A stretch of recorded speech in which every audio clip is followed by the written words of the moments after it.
ቤዛዊት ዓለም ትባላለች። አትደናገጡ። እሺ መጽሐፍ ነው የሚናገር። ፍጡር ቤዛ መሆን አይችልም። ይግባችሁ። ቤዛ ማለት ስለሌላ ተላልፎ መሰጠት ማለት ነው። እመቤታችን ቤዛዊት ዓለም ትባላለች አይደል? አኔ ዓለም ቤዛ ኩሉ ይባል እንዴ? መድገም ነው እንጂ መልኩን መድገም፣ ጸሎት መጸለይ። ቤዙ እምኩሉ ምንሳዊ ቤዙ ደግሞ ቤዛ ማለት ቤዙ ደግሞ አድ ሁለት አንቀጽ አገኘው እዚህ ላይ አንድ ቤዛውካ ደግሞ ቤዙ የኔን ባድ ነው አዲያ ቤዛ አይባልም እንዴ? ቅዱስ ጊዮርጊስ እንኳን እመቤታችን እንዴ ምን አይኑ የታወረ ነው እንዴ? ምን የሆነ ነው? አያ ራሱ እግዚአብሔር ቤዛ ብሏቸዋል። ሙሴ ቤዛ ነው፣ ኤርትራ ቤዛ ናት። እነዚያን ያድና እዚያን ያሰጠመች በላቻቸው። የሙሴ በትር ቤዛ ናት። ያቺ በትር የሙሴ በትር ለእስራኤል ቤዛ ናት ይላቸዋል። ለምን? ከፈለች እሷ ስለሆነች፣ ያሻገረች እሷ ስለሆነች። ኮነቶሙ በትር ቤዛ ሆሙ ቅዱስ ያሬድ እንግዲህ ያቺ በትር ቤዛ ከሆነች እመቤታችን እንዴት ቤዛ አትባልም ነው? የሙሴ በትርና ከእመቤታችን ማን ይበልጣል? እስቲ ማን ይበልጣል? እመቤታችን አይደለኝ?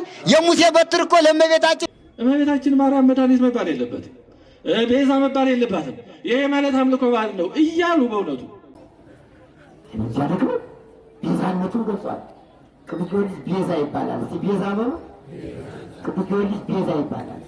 እመቤታችን ቤዛዊት ዓለም ትባላለች አይደል? መድኃኔዓለም ቤዛ ኩሉ ይባላል። የመድኃኔዓለም የባህሪ ነው። የእመቤታችን የቅዱስ ጊዮርጊስ ቤዛነት የጸጋ ነው።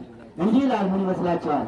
ቤዛነቱ ሲገልጽ ሰላም ለሕሊናከ ዘመከረ በልባዊ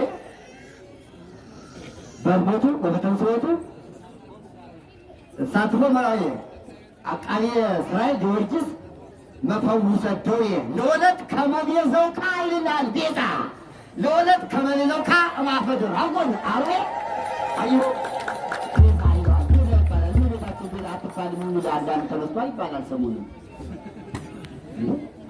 መድገም ነው እንጂ መልኩን መድገም፣ ጸሎት መጸለይ ይኸው ለወለት ከመቤዘውካ እማፈደራጉን አሉ ደራጉን ከተባለው ዘንድሮ ያችን ብርታዊት እንዳዳንቃት ቤዛ የተፈነ ቅዱስ ጊዮርጊስ ቤዛውካ ቤዛው አዳነ ተረፈ ሕይወት ቤዙ እምኩሉ ምንሳዊ ቤዙ ደግሞ ቤዛ ማለት ቤዙ ደግሞ አድ ሁለት አንቀጽ አገኘው እዚህ ላይ አንድ ቤዛውካ ደግሞ ቤዙ የኔን ባድ ነው አዳ ቤዛ አይባልም እንዴ? ቅዱስ ጊዮርጊስ ባል ጌታችን እንዴ አሁን አይኑ የታወረ ምን ይሆነ ነው? አያ መልካ ማርያም ቢደግም መልካ ኢየሱስ ቢደግም መልካ ጊዮርጊስ ቢደግም ይሁን ያገኘዋል። ከመቤዛውካ ለሁለት ከመቤዛውካ ማፍደራጉን አብሬ ካብሬው ከደራጎን ያችን ብርታዊቱን ቤዛውካ እንደ ተቤዣት ቤዛ እንደወንዳ እንዳዳንከው ተረፈ ሕይወት ቤዙ ሁሉ ምንሳሌ የኔንም ያለውን ሰውነትም ከጥፋት ሁሉ ቤዛ ሆኖ አድነው ይባላል። እና ቤዛነታቸው የጸጋ ቤዛ ነው እንጂ ድንግል ማርያም ቤዛዊት ዓለም ትባላለች። አትደናገጡ። እሺ መጽሐፍ ነው የሚናገረኝ። ዛሬ አሁን የጠቀስኩት ቅዱስ ጊዮርጊስ ስላገኘሁለት ነው። ራሱ ከመልኩ ስላገኘሁለት ነው። ዝም ብዬ አይደለም። ለቤዛ አለው እመቤታችንና መቼም የእሱም አለው እንጂ ምንድነው ቤዛ ሊቃ ወርቅ ምንድነው ቤዛ መልኩ ላይ አለ። ደግሞ ሁለተኛማ የጊዮርጊስ ቤዛነቱ ብዙ አለ።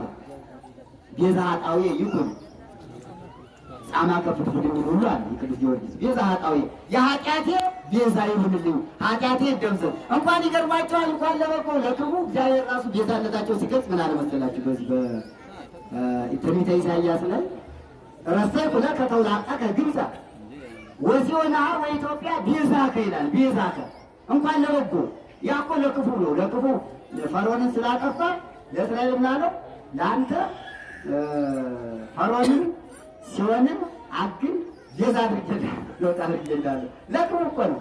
ራሱ ነው እኮ እግዚአብሔር የተናገረ። ረሰይኩ ለከ ተውላጠከ ግብፀ ወሲዮንሃ ወኢትዮጵያ ቤዛከ ይህ መጽሐፍ ቅዱስ በትንቢተ ኢሳይያስ የተጻፈ ራሱ እግዚአብሔር ቤዛ ብሏቸዋል። ሙሴ ቤዛ ነው፣ ኤርትራ ቤዛ ናት። እነዚያን አድና እነዚያን ያሰጠመች እሳት ባልሆነ ቤዛ ናት። ለማን?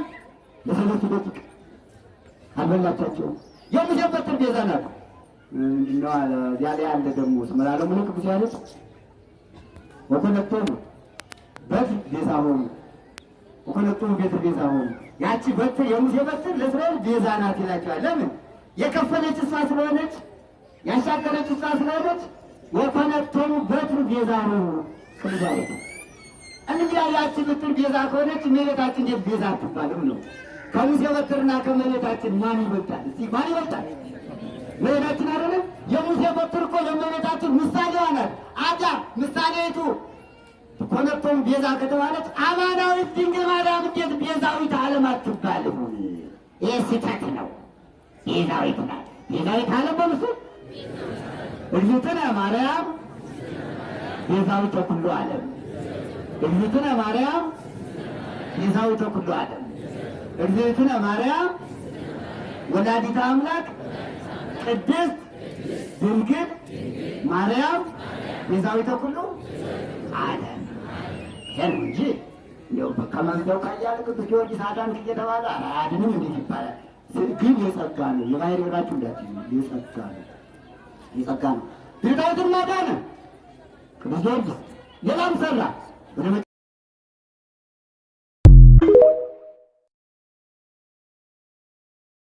እንደው ባልተገራ አንደበት ለምስጋና እንኳን ብቁ ባልሆነ አንደበት ለስድብና ለነቀፌታ አንደበታቸውን የሚከፍቱ ሰዎች መጀመሪያ ይህን መመለስ አለባቸው። አሃ ይሄው ጽፋችኋል፣ ተናግራችኋል። ቤዛ ማንም አይባልም፣ መድኃኒት ማንም አይባልም ብላችኋል። ስለዚህ መጽሐፍ ቅዱስ ደግሞ ብዙ ነገር ቤዛ እያለን የማስተስሪያ ገንዘቡን ቤዛ አለው፣ ጻድቅን የኃጥእ ቤዛ አለው፣ ይቀጥላል። ታዲያ ለምን ቤዛ አለው? ይሄን መልሱ ብሎ እዛ ማቆም ያስፈልጋል እንጂ እብድን እኮ ካላሰሩት እኮ አስቸጋሪ ብዙ ነገር ያጠፋል። ለእብድ አስረድቶ ይዘለቃል እንዴ? አብዷል።